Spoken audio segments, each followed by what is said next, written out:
Los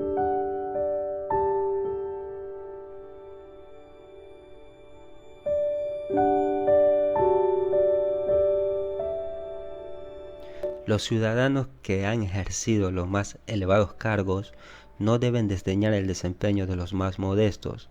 Aquí encontramos a los romanos Marco Fabio y Manilio, que durante su consulado ganaron una gloriosísima batalla contra los veyenses, en la cual falleció Quinto Fabio, hermano del cónsul, quien había desempeñado el mismo cargo el año anterior.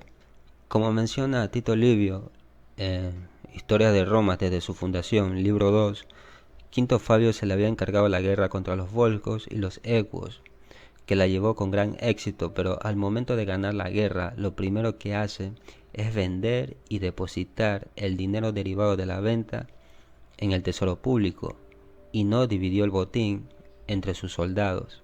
Es por esta razón que cuando lo eligen cónsul por segunda vez para derrotar a los equos, Fabio comienza a tener más problemas con sus tropas que con su adversario.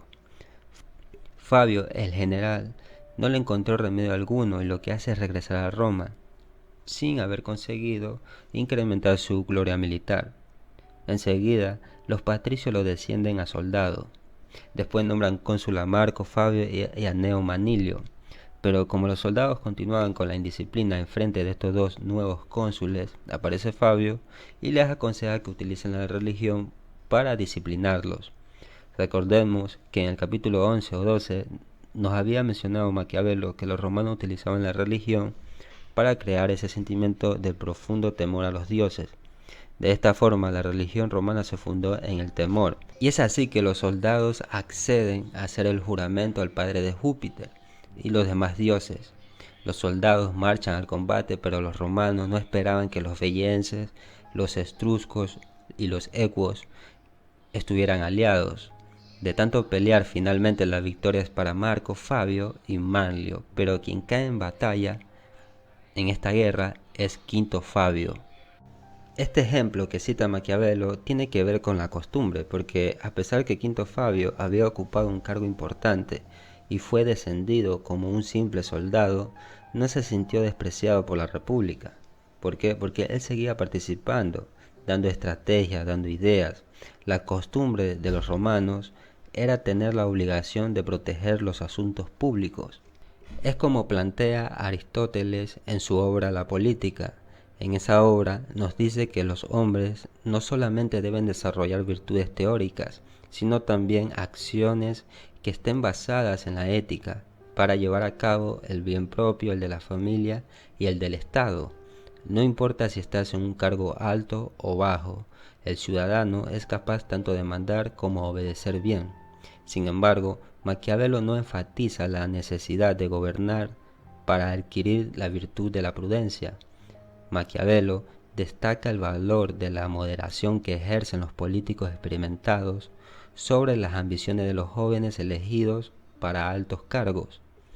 La diferencia aquí es que los romanos, aunque eran aficionados a la fama, no juzgaban deshonroso obedecer a quien antes habían mandado y servir en el mismo ejército que anteriormente estaba a sus órdenes, cosa muy opuesta a las ideas, instituciones y costumbres de los ciudadanos en tiempos modernos.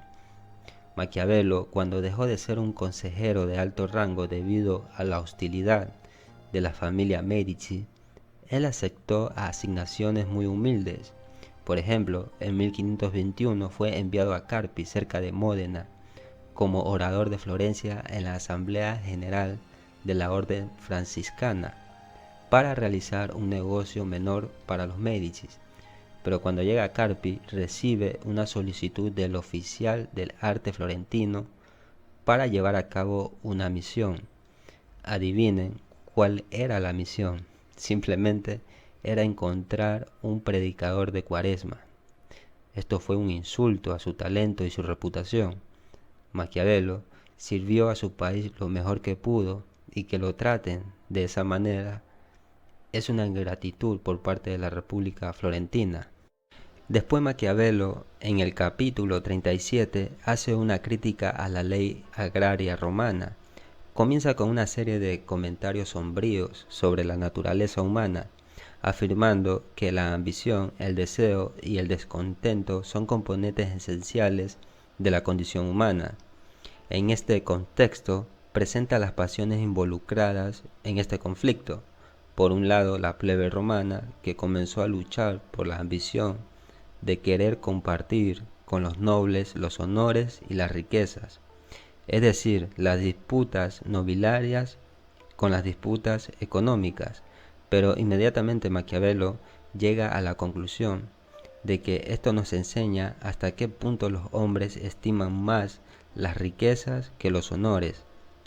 La nobleza romana siempre cedió sin demasiado escándalo a las demandas de la plebe en cuestiones de honores, pero cuando se trató de los bienes, fue tanta su obstinación al defenderlos.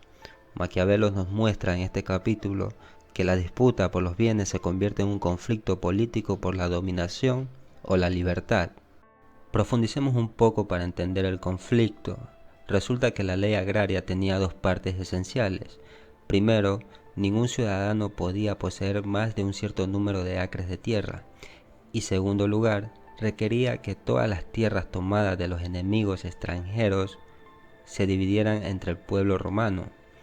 Ambos puntos fueron golpes severos para la riqueza, el poder y la influencia de la nobleza. La ley agraria de esta forma provocó el desorden público, que estaba rodeado de funcionarios y adversarios, lo cual condujo a la formación de facciones, dirigiendo este conflicto a Cayo Mario y a Lucio Cornelio Sila.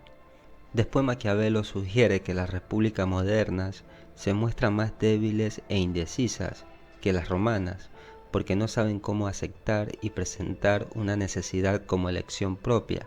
Es decir, que las repúblicas indecisas se ven obstaculizadas por su incapacidad para actuar. Luego pasamos al capítulo 39. En este capítulo Maquiavelo nos dice que en todos los pueblos siempre vemos los mismos errores. Esto sucede porque los estados de ánimo y los deseos son comunes en las personas, por lo que ver el pasado es útil para predecir el futuro. Maquiavelo nos dice algo similar a la frase de Napoleón Bonaparte: quien no estudia su historia está condenado a repetirla. Para demostrar esta reflexión, Maquiavelo pone en discusión sobre la tiranía del decemvirato en Roma. Este es uno de los discursos más extensos. Maquiavelo aquí señala que los 10 nobles que componían la magistratura se volvieron insolentes en el segundo año de su mandato, incitados por la ambición de su colega principal, Apio Claudio. Estos arrogantes suspendieron la autoridad consular, la tribunicia y la apelación popular. Los nobles que componían el Senado romano estaban perfectamente dispuestos a complacer al decemvirato en su insolencia para dominar a los plebeyos. Este capítulo supone algo así como un doble ejemplo compuesto del abuso de poder de la aristocracia. El primer ejemplo demuestra el deseo de los grandes, en este caso los nobles, de querer dominar. Y el segundo ejemplo, Maquiavelo nos da a conocer el atrevimiento de Apio Claudius de querer raptar a Virginia y así satisfacer su lujuria. Como cuenta Livio y Dionisio, Apio era un decemviro romano cuya búsqueda ilegal de una doncella casta finalmente lo llevó al derrocamiento de su gobierno a través de una revolución republicana dirigida por el padre de Virginia. Ahora, ¿cómo ocurrió este derrocamiento? Resulta que el ejército y el pueblo de Roma se unieron para dirigirse hacia el Monte Sacro. Allí permanecieron varios días y finalmente los decemviros abandonaron su magistratura y de esta forma se restableció la autoridad a los cónsules y a los tribunos. Finalmente Roma fue restaurada a su antigua libertad y a su forma de gobierno. Parece obvio que Maquiavelo analiza el caso de Apio para mostrar a las generaciones futuras las consecuencias de estos errores políticos y enseñarles lo que deben evitar para proteger la libertad republicana.